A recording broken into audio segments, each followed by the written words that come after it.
Samsung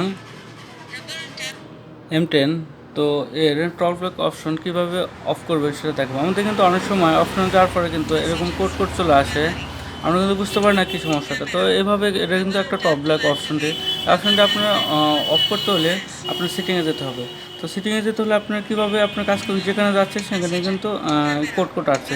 তো এরকম সমস্যা হলে পরে আপনার অন ফিঙ্গারে কাজ করবে না, আপনাদের ডাবল ক্লিক করতে হবে অথবা আপনার টু ফিঙ্গার ইউজ করতে হবে। তো আমি টু ফিঙ্গার ইউজ করবো। এভাবে কিন্তু Speech rate 133%.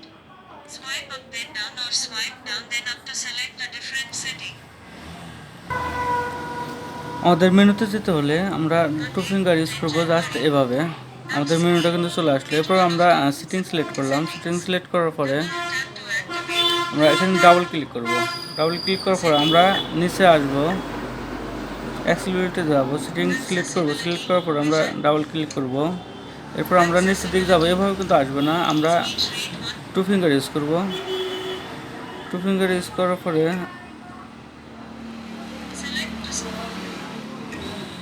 নিচে যে টলব্যাক অপশনটি দেখতে পাচ্ছেন, এটা আমরা সিলেক্ট করলাম। সিলেক্ট করার পরে আমরা অন করব। অন করার পরে এখানে জাস্ট আমরা অফ করে দেবো।